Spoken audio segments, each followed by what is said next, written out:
यही भाव लिए हम आप सत्संग ज्ञान रूपी गंगा में अवगाहन कर अपने तन, मन और अंतःकरण को शुद्ध तथा पवित्र बनावे। इस साउंड की आवाज को ठीक करिए, आवाज साफ नहीं आ रही है, आवाज को ठीक करिए।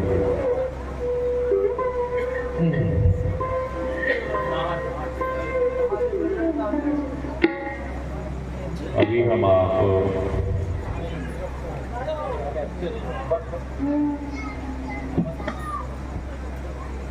कई दिनों से, हाँ अब ठीक हो रही है, कई दिनों से यहाँ पर सत्संग ध्यान कर रहे हैं और यह सत्संग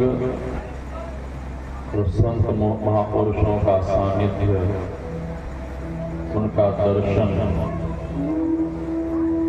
ऐसे ही नहीं मिलता है। महर्षि व्यास कहते हैं, भाग्योदयेन बहुजन्म समर्थितेन सत्संगमं च लभते पुरुषो यदा वै अज्ञान हेतुकृत मोह मदान्धकारनाशम् विधाय हि तदोदयते विवेकः। जब आपका भाग्य उदय होता है तब हम आपको सत्संग मिलता है। सत्संग के मिलने से क्या होता है? अज्ञान हेतुकृत मोह मदान्धकारनाशम्। हम आपके जीवन में जो अज्ञानता है, साउंड की बेस के बराबर, आवाज थोड़ा मोटा कर दो, सीटी नहीं मारे। जीवन में जो अज्ञानता है उसकी समाप्ति हो जाती है। मिलता क्या है? तदोदयते विवेकः। विवेक की प्राप्ति हो जाती है। विवेक से तात्पर्य है सारा सारा ज्ञान, कर्तव्य और कर्तव्य का निर्णय, क्या करना चाहिए क्या नहीं करना चाहिए, इसका निर्णय। जैसा कि बाबा तुलसी ने लिखा है, तबला वाले हैं बाबा उधर, बाबा तुलसी ने लिखा है, बिनु सत्संग विवेक न होई, बिनु सत्संग विवेक न होई, बिनु सत्संग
अति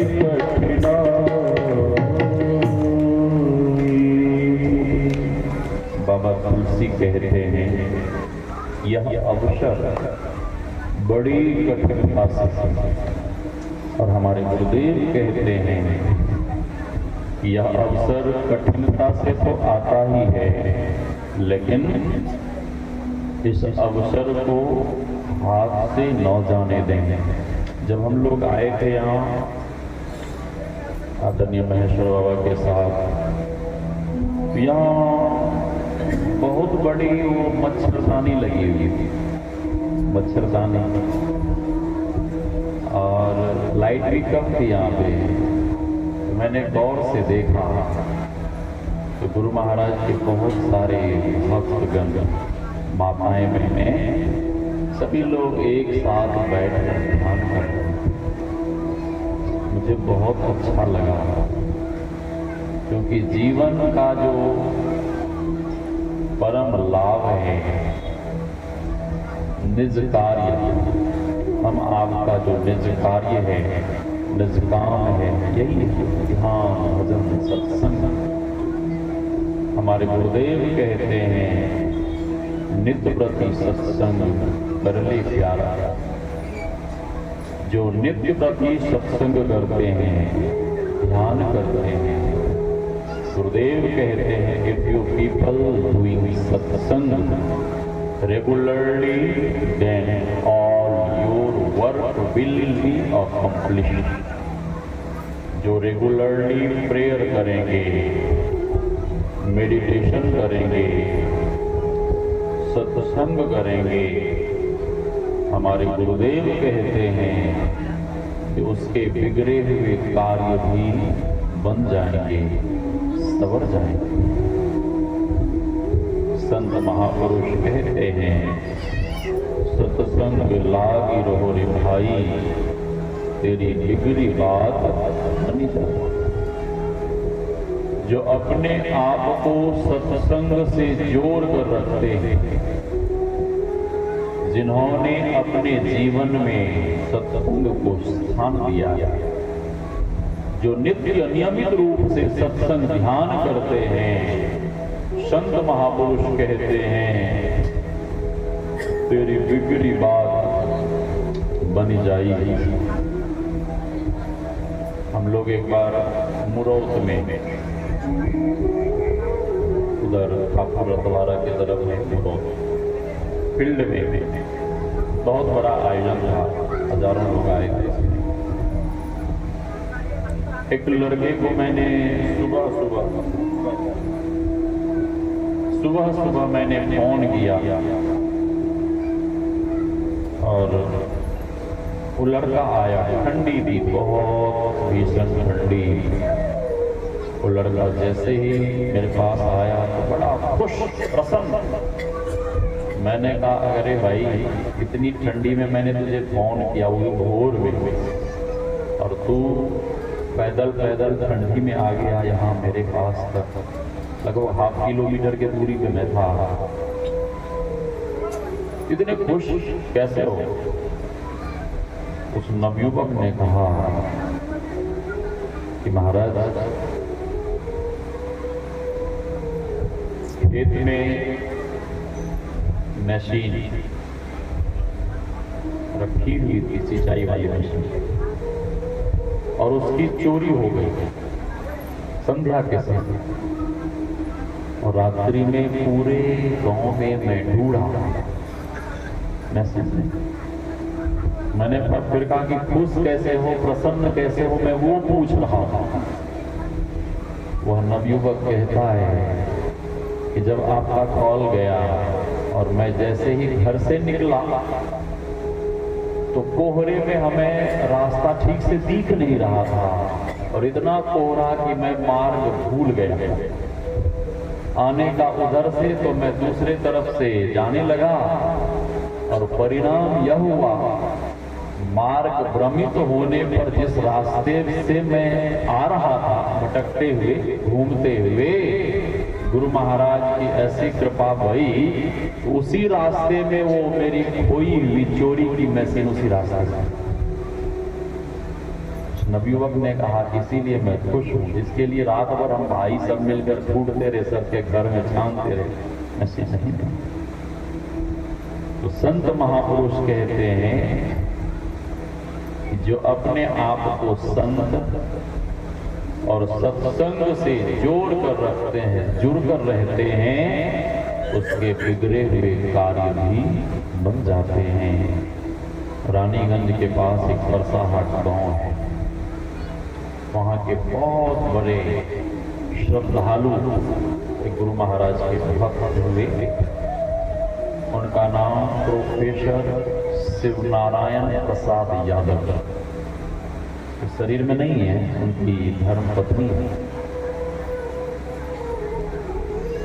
उनके यहाँ मैं कार्यक्रम में गया था, 3 दिनों का कार्यक्रम था। सत्संग के बाद जब विदाई की घड़ी आई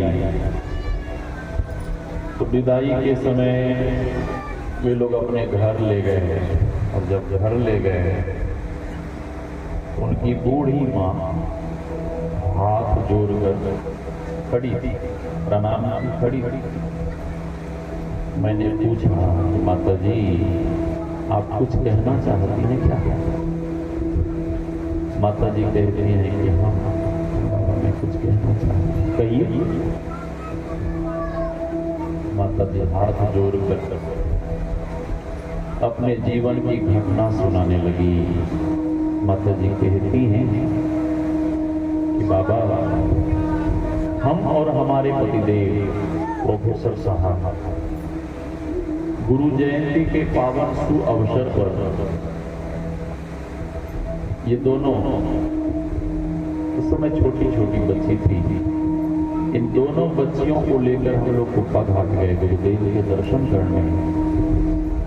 और जब वहां पहुंचे तो गुरुदेव को प्रणाम कर हम लोग सत्संग मंदिर में सत्संग करने के लिए बैठ गए।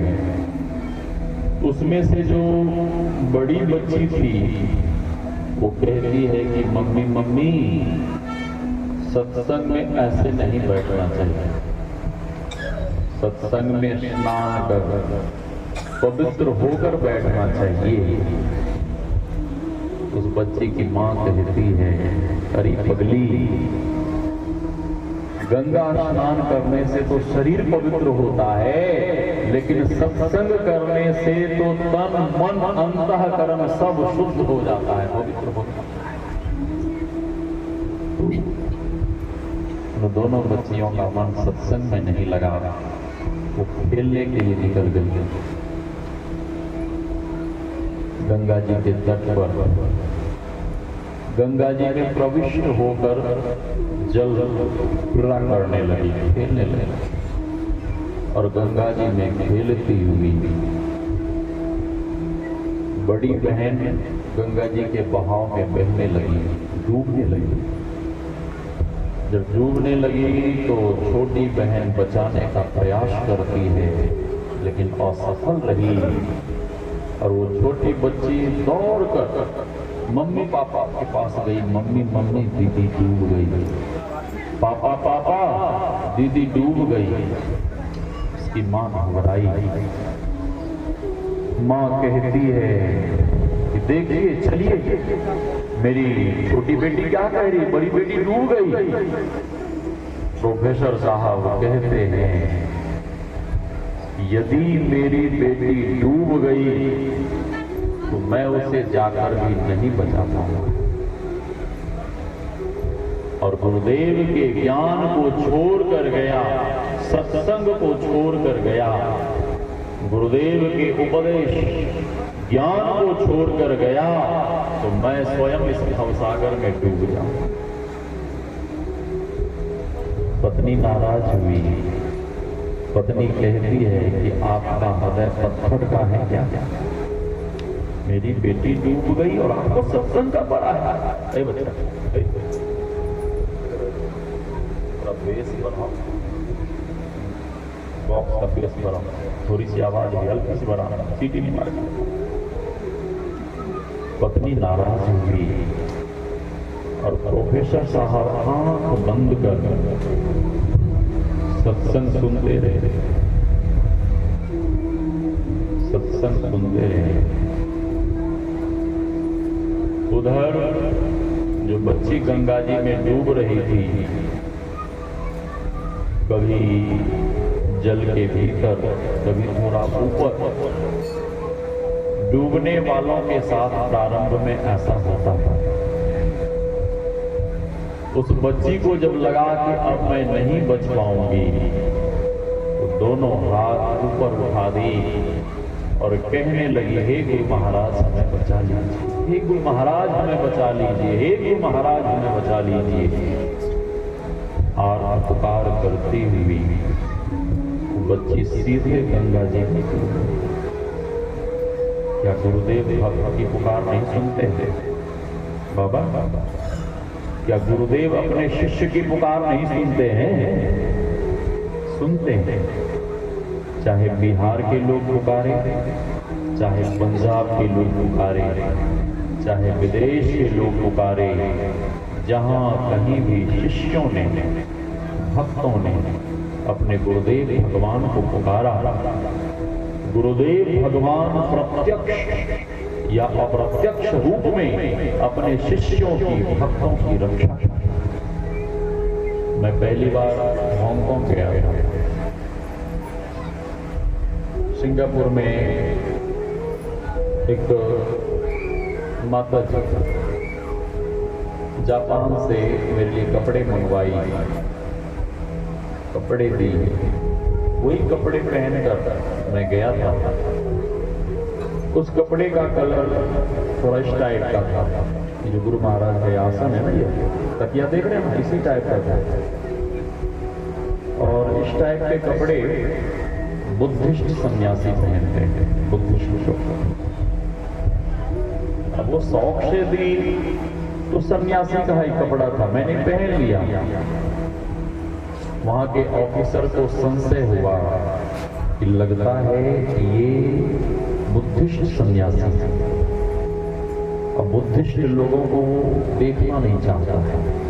वहां के लोग, दलाई लामा वहीं से भागा, जो धर्मशाला में, तिब्बत में इधर उधर रह रहा है, नहीं भागता तो इसे मार डालता था हांगकांग के लोग, क्योंकि लोग इन्हें भगवान मानने लगे थे। इतनी मान्यता वहां पर, वहां की सरकार डर गई कि पता नहीं आगे कहीं यहाँ की निष्ठर न बन जाए। ऑफिसर हमें रोक लेता है, हमसे पासपोर्ट डॉलर भी ले लेता है और स्वामी सत्यानंद जी महाराज कहते हैं, इन्हें छोड़ दीजिए, ये हमारे साथी हैं, इन्हें छोड़ दीजिए। ऑफिसर कड़े स्वर में कहता है कि आप कुछ नहीं बोल सकते, आप चुपचाप बाहर चले जाइए। वे एयरपोर्ट के बाहर निकल गए। मैं बड़े आराम से बैठा रहा, मैं मन ही मन सोचता रहा कि कोई बात नहीं है, रोका है, पकड़ा है, छानबीन करेगा, छोड़ देगा। लेकिन स्वामी सत्यानंद जी महाराज को पता था ये लोग सन्यासी को जब पकड़ते हैं तो छोड़ते नहीं हैं, जान से मार डालते। उन्हें बड़ा दुख हुआ और मन ही मन सोचने लगे, यदि मुक्तानंद जी को कुछ हो गया और मैं जब भारत जाऊंगा, वहां साधु महात्मा लोग पूछेंगे कि मुक्तानंद जी कहाँ हैं, तो लोगों को क्या जवाब दूंगा। यही सोचकर बड़े दुखी हुए और गुरु महाराज से प्रार्थना करने लगे कि हे गुरुदेव, इस विदेश की धरती पर अब आपके सिवा और कोई रक्षक नहीं है, कोई बचाने वाला नहीं है। स्वामी सत्यानंद जी महाराज गुरु महाराज से प्रार्थना करने लगे, बिनु तुम कृपा कर बच सके। तिहु काल तीनों लोक में प्रभु शरण तुम आरत जना, तो सहाय जन के शोक में हे गुरुदेव, इस विदेश की धरा पर अब आपके सिवा और कोई रक्षक नहीं है। और प्रार्थना करते हुए स्वामी सत्यानंद जी महाराज जोर जोर से रोने लगे। इसी बीच एक घटना घटती है। एक सज्जन के रूप में धोती कुर्ता पहने हुए लंबे मेरे पास आते हैं, जबकि धोती कुर्ता वाला आदमी वहां देखने के लिए नहीं मिलता। वहां जो मंदिर में पुजारी होते हैं, मैंने अपनी आंखों से देखा, वो केवल पूजा पाठ के समय धोती कुर्ता पहने होते हैं, उसके बाद फिर उतार कर जींस पैंट करा लेते हैं। वहां छूट भी है, कैसे भी रो, कोई बात नहीं। वे सज्जन मेरे पास आते हैं और हमसे कहते हैं कि आप मुक्तानंद जी हैं। मैंने कहा जी आप कौन?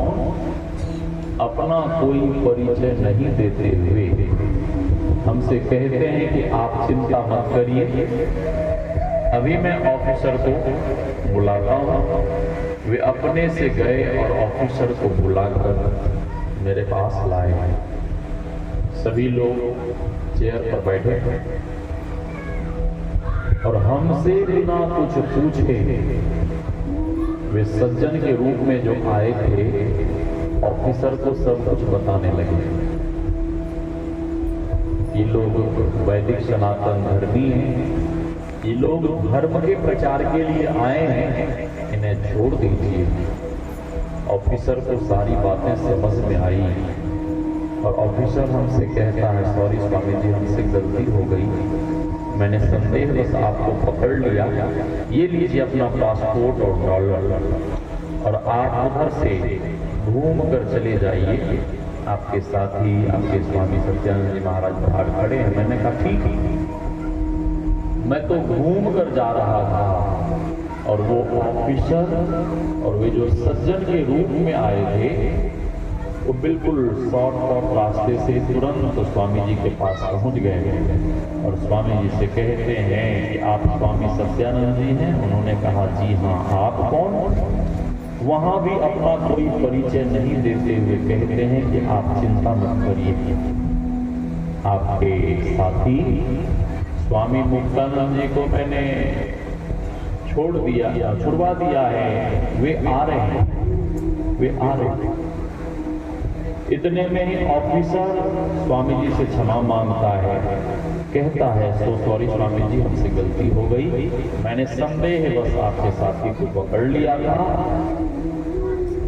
जितनी देर के लिए स्वामी सत्यानंद जी महाराज की दृष्टि ऑफिसर के तरफ गई, उतनी ही देर में वे सज्जन जो हमें बचाने छुड़वाने आए थे, उतनी ही देर में वे सज्जन वहां से गायब हो गए।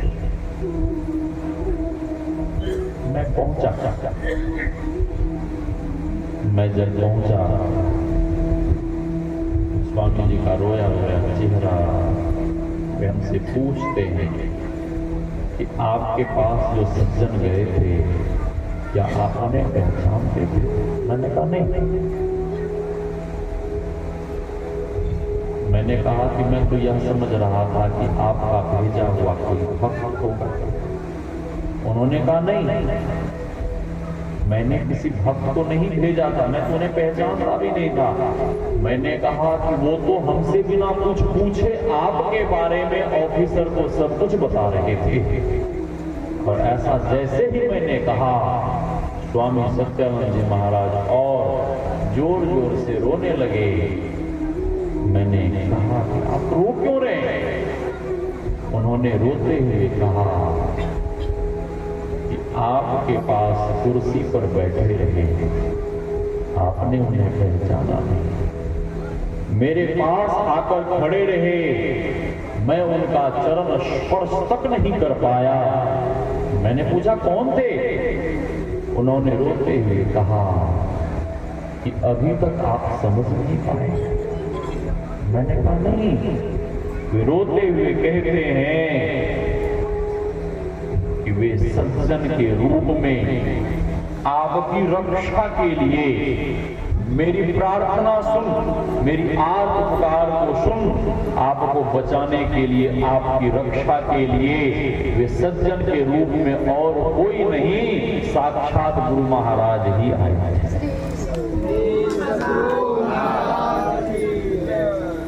स्वामी जी रोते हुए कहते हैं,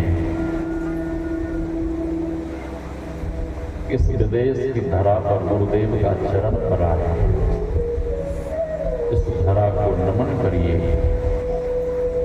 उन्होंने प्रणाम किया, फिर मैंने भी प्रणाम किया। फिर हांगकांग शहर में लक्ष्मी नारायण टेम्पल में जब कार्यक्रम था, फिर हम लोग उधर चले गए। तो मैं कह रहा था, चाहे बिहार के लोग पुकारे, चाहे पंजाब के लोग पुकारे, चाहे विदेश के लोग पुकारे, जहां कहीं भी शिष्यों ने, भक्तों ने अपने गुरुदेव भगवान को पुकारा, गुरुदेव भगवान प्रत्यक्ष या अप्रत्यक्ष रूप में अपने शिष्यों की, भक्तों की रक्षा। बच्ची आर्त पुकार कर रही थी गंगा जी में, हे गुरु महाराज हमें बचा लीजिए, हे गुरु महाराज हमें बचा लीजिए, हे गुरु महाराज हमें बचा लीजिए। आर्त पुकार करती हुई वो बच्ची तो गंगा जी में डूब गई, लेकिन उसकी आर्त पुकार सुन, थोड़ी ही देर के बाद एक वृद्ध बाबा चरण में चरण पादुका है, धोती पहने हैं, हाथ में लाठी है, और एक नवयुवक वहीं गंगा जी के किनारे घूम रहा था। वो वृद्ध बाबा कहते हैं कि ऐ बच्चा, क्या तुम तैरना जानते हो? उस नवयुवक ने कहा, हाँ बाबा, मैं भी इलाहाबाद प्रयागराज का रहने वाला हूँ। वो लड़का उससे पहले भी आया, उसने गुरु महाराज से मन्नत मांगी थी कि हे मेरी बाबा, मैं जॉब की तैयारी कर रहा हूँ और जॉब मिल गया तो पुनः आपके दर्शन करने आऊंगा। उस लड़के को जॉब मिला था और वो लड़का कुप्पा घाट गुरु जयंती के शुभ अवसर पर आया था दीक्षा लेने। उधर टहल रहा था, ऐसे ही गंगा जी के किनारे घूम रहा था। वृद्ध बाबा कहते हैं कि ऐ बच्चा, क्या तुम तैरना जानते हो? उस नवयुवक ने कहा, हाँ बाबा। वृद्ध बाबा कहते हैं कि ऐ बच्चा, यहाँ एक लड़की डूब गई है, क्या तुम उसे ऊपर कर पाओगे? हाँ बाबा। आदेश है। कपड़े कुपड़े उतारा, गंगा जी में छलांग लगाया, डुबकी लगाई, बच्ची नहीं थी। नवयुवक कहता है कि बाबा, यहाँ कोई बच्ची नहीं डूबी है। वो वृद्ध बाबा कहते हैं कि ऐ बच्चा, वो बच्ची यहीं सामने डूबी है, ये देख मेरी लाठी। वो वृद्ध बाबा अपनी लाठी उठाते हैं और इशारा करते हैं, देख मैं जहां इशारा कर रहा हूं वहां तुम डुबकी लगाओगे तो बच्ची जरूर मिलेगी। उस वृद्ध बाबा के इशारे पर जैसे उस नवयुवक ने डुबकी लगाई तो बच्ची का शरीर तो रेत मिट्टी से ढक गया था, उसका बाल जल में तैर रहा था। नवयुवक एक नंबर का तैराक था। उस बच्ची के बाल को पकड़कर खींचकर कांधे पे रखते हुए ले जाकर गंगा जी के किनारे रख दिया। उधर सत्संग मंदिर में हल्ला गुल्ला हुआ कि बच्ची डूब गई, बच्ची डूब गई, बच्ची डूब गई। सैकड़ों लोग दौड़ पड़े गंगा जी के तरफ, और जैसे ही गंगा जी के किनारे पहुंचते हैं, लोगों ने देखा, अरे बच्ची तो किनारे में पड़ी हुई है, तो डूबी हुई नहीं है, किनारे में है। तो लोगों ने प्रोफेसर साहब से कहा कि प्रोफेसर साहब, आप तो कह रहे थे कि मेरी बेटी डूब गई, आपकी बेटी तो किनारे में पड़ी हुई है। प्रोफेसर साहब कहते हैं, भाई साहब, छोटी बेटिया के कथनानुसार मेरी बड़ी बेटी डूब गई होगी और मैं गुरुदेव का सत्संग सुन रहा था। सूचना मिलने पर भी मैं देखने को नहीं आया और हमें तो ऐसा लग रहा है कि मेरे समर्पण भाव को देखकर एक रूप से गुरुदेव सत्संग सुना रहे थे और दूसरे रूप से मेरी डूबी हुई बिटिया को निकालने के लिए गंगा जी तक पहुंच गए हैं। ऐसा ये केवल अनुमान लगा रहा, ये बातें बाद में खुली, केवल अनुमान। बच्ची के पास जाते हैं, देखते हैं कि बच्ची के शरीर में चेतना नहीं है। रोते बिलखते गोदी में उठाते हैं, गुरु निवास ले जाते हैं। पूज्यपाद महर्षि संतसेवी जी महाराज पूछते हैं कि आप लोग रो क्यों रहे हैं? सारी घटना प्रोफेसर साहब कह सुनाते हैं और पूज्यपाद कहते हैं कि आपकी बेटी डूब गई थी, लेकिन गुरु महाराज की कृपा से आपकी डूबी हुई बिटिया गंगा जी से बाहर आ गई, किनारे लग गई। और जिन गुरुदेव की कृपा से आपकी डूबी हुई बिटिया गंगा जी से बाहर आ गई, क्या वे गुरुदेव आपकी बिटिया को मरने देंगे? पूज्यपाद कहते हैं कि पास वाले मायागंज हॉस्पिटल में ले जाइए, उपचार कराइए और मैं गुरु महाराज से प्रार्थना करता हूं कि आपकी बच्ची के शरीर में जल्द ही चेतना आ जाए। ले जाइए। ले गए। डॉक्टर ने जवाब दे दिया, इसका शरीर पीला पड़ गया है, अब कुछ नहीं हो सकता। प्रोफेसर साहब कहते हैं कि डॉक्टर साहब, जीवन और मृत्यु तो परमात्मा के हाथ में, आपका काम है उपचार करना, आप उपचार तो करिए। बहुत कहने पर डॉक्टर ने उपचार शुरू किया और थोड़ी सी औषधि दी और थोड़े से ही उपचार के बाद गुरु महाराज की ऐसी कृपा हुई कि वह निष्प्राण जैसी बच्ची के शरीर में प्राण आ गया और वह बच्ची जीवित होकर उठकर बैठ गई। उसके पिताजी ने पूछा कि बेटी, जब तुम डूब रही थी तो मुझे क्यों नहीं पुकारा? बच्ची का जवाब सुनिए। बच्ची कहती है कि पापा, मैं जब डूब रही थी, आप लोग सत्संग मंदिर में सत्संग कर रहे थे, मैं पुकारती भी तो नहीं सुनते। पापा, घर में जब आप लोग सत्संग करते थे तो सत्संग के समय कभी कभी आप लोग कहा करते थे कि गुरुदेव दूर की पुकार सुनते हैं, इसीलिए पापा मैं गुरु महाराज को पुकारने लगी। पापा, मैं तो डूब गई थी, लेकिन गुरु महाराज की कृपा तो देखिए कि मैं गंगा जी से बाहर आ गई। पापा, मैं तो मर गई थी, लेकिन गुरु महाराज की ही कृपा से आज मुझे ये नया जीवन मिला। लेकर पुनः कुप्पा घाट गए। जैसे ही मुख्य द्वार में प्रवेश करते हैं तो नवयुवक उस बच्ची का हाथ पकड़ लेता है और नवयुवक कहता है कि बच्ची, तुम ठीक हो ना? प्रोफेसर साहब कहते हैं, क्या आप इस बच्ची को पहचानते हैं? नवयुवक कहता है कि हाँ, मैं भली भांति पहचानता हूं, मैंने ही से गंगा जी से तो बाहर किया। प्रोफेसर साहब कहते हैं कि आपने डूबते हुए देखा था? नवयुवक कहता, नहीं, मैंने डूबते हुए नहीं देखा था। फिर आपको किसने बताया? तो नवयुवक कहता है, एक वृद्ध बाबा, जुलजुल बूढ़े, चरण में खराऊं, हाथ में लाठी और शरीर में धोती पहने हुए, श्वेत बाल दाढ़ी, वे बाबा गंगा जी के किनारे टहल रहे थे और उन्होंने ही मुझे कहा कि यहाँ एक बच्ची डूबी है। मैंने खोजने का प्रयास किया लेकिन बच्ची मिली नहीं। लेकिन उस वृद्ध बाबा ने लाठी से जैसे ही इशारा किया और मैंने जैसे ही डुबकी लगाई, यही बच्ची प्रोफेसर साहब खड़े होकर जोर जोर से रोने लगे। लोगों ने पूछा कि आप रो क्यों रहे हैं? रोने का कारण क्यों रो रहे हैं? आपको खुश होना चाहिए, बच्ची आपकी ठीक है। प्रोफेसर साहब कहते हैं हाथ जोड़ करके, हे गुरुदेव आप कितने कृपालु हो, कितने दयालु हो।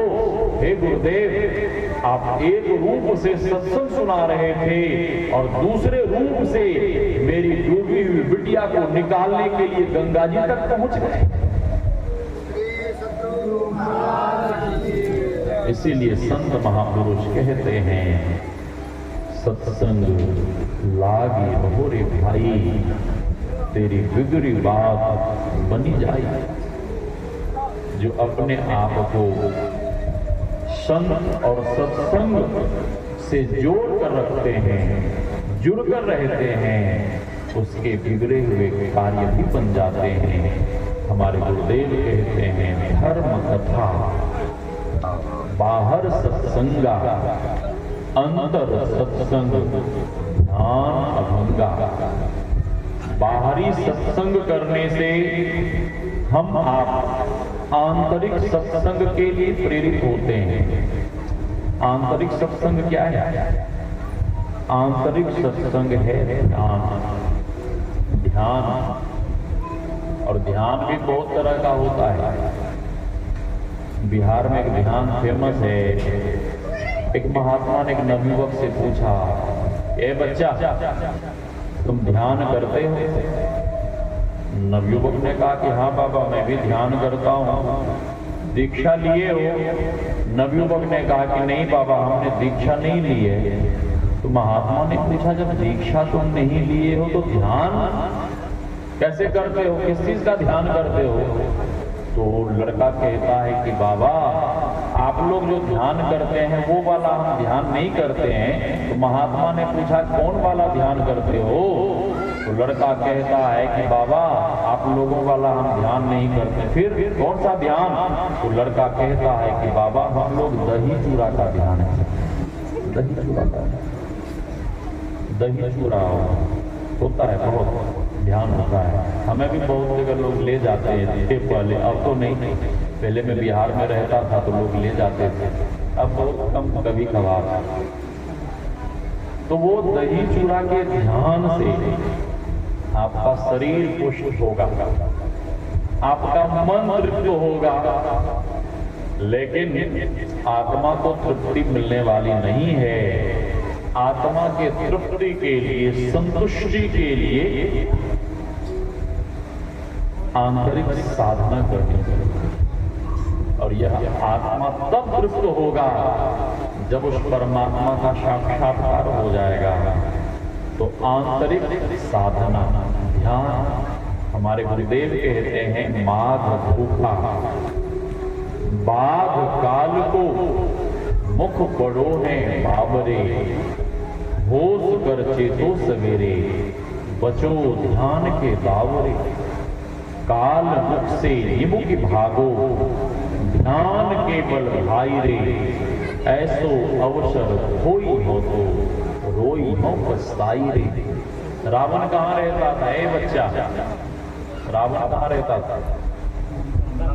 कहाँ? पूर्णिया में? कहाँ? लंका में।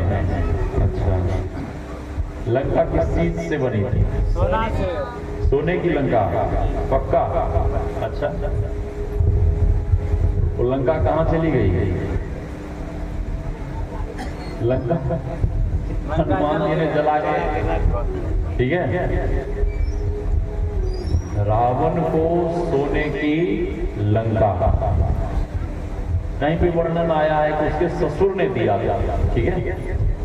लेकिन अधिकांश लोग जानते हैं कि भगवान शंकर ने दिया। भगवान शंकर ने अपने लिए महल बनाया था माता पार्वती के कहने पर, और उसने मांग लिया दक्षिणा में, ठीक है।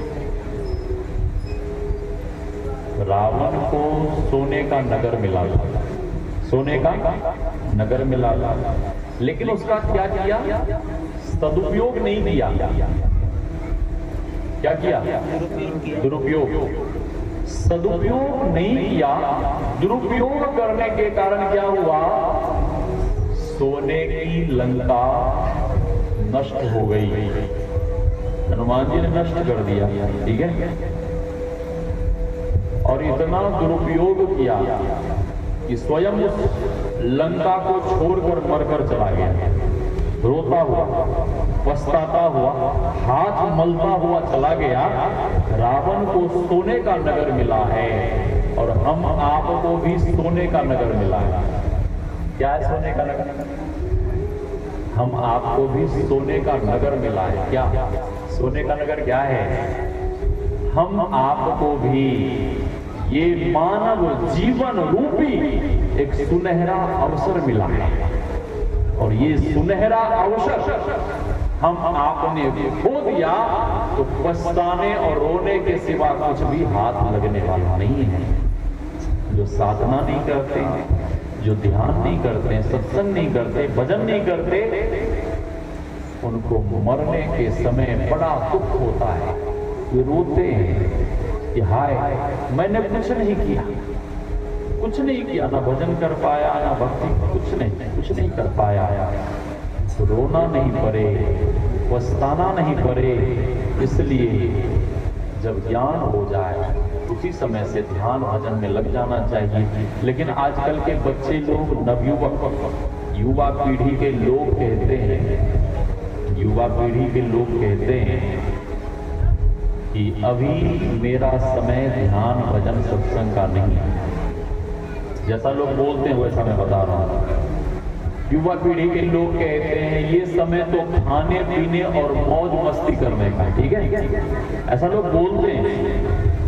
और जितने बच्चों श्री सदगुरु महाराज, जितने बच्चे लोग यहाँ आए हैं और बच्चे लोगों के जितने गार्जियन हैं यहाँ पे, पेरेंट्स, उनसे निवेदन है कि कल अपराह्न काल के सत्संग में जो बच्चे नहीं आए हैं उन बच्चों को जरूर लाएंगे। कल अपराह्न काल का सत्संग केवल बच्चों और युवा पीढ़ी के लिए मेरा प्रवचन होगा। तो अधिक से अधिक संख्या में बच्चे लोगों को आप लाएंगे। स्पेशली प्रवचन बच्चे लोगों के लिए होगा। तो मैं कह रहा था इस तरह से टाल मटोल मत कीजिए। टाला टूली में दिन रीता, एक नहीं युग बहुतों बीता। ये टाला टूली में कितने दिन बीत गए, बीत गए दिन भजन बिनारे। बाल अवस्था खेली गवायो, जब जौवन तब मान घनारे। तो हम ये टाला टूली नहीं करें। एक नहीं युग बहुतों बीता, कर आस परम फल का, भरोसा क्या कल का। मन भजन करो भगवान, भरोसा क्या कल का। तो जिन्होंने दीक्षा ले ली है वे खूब मन लगाकर ध्यान भजन सत्संग करें, और जिन्होंने दीक्षा नहीं लिया है वे दीक्षा लेकर ध्यान भजन सत्संग करें। अधिक नहीं कहते हुए वाणी को विराम। 9:30 बज गए हैं और हमारे बीच कृष्णदेव बाबा हैं, बहुत बढ़िया भजन गाते हैं, उनसे भजन सुनिएगा। फिर आरती होगी और प्रातःकालीन सत्संग समय से प्रारंभ हो जाएगा। अधिक से अधिक संख्या में आइए और सत्संग से लाभ लीजिए। बोलिए श्री सदगुरु महाराज की जय। एक भजन सुनिए और सभी लोग साथ में गाइए इस भजन को। जी गाइए, सब लोग साथ में गाइए।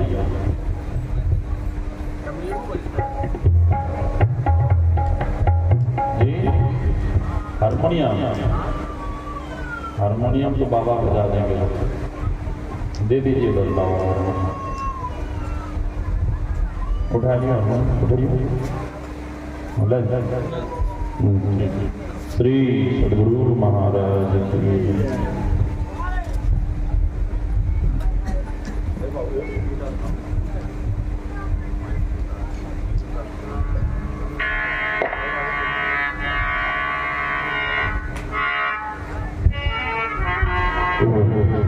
श्री सदगुरु महाराज की जय। तबले की आवाज ठीक करिए, तबले की आवाज बढ़िया से नहीं आती है, तबले की आवाज बढ़िया से नहीं आती है। ओ श्री गुरु महाराज की जय। आवाज में बहुत सीखी मारना चाहिए, आवाज को बिल्कुल कंट्रोल करके रखो। मेरा कृपा से सब काम हो रहा है, मेरा कृपा से सब काम हो रहा है, मेरा कृपा से सब काम हो रहा है।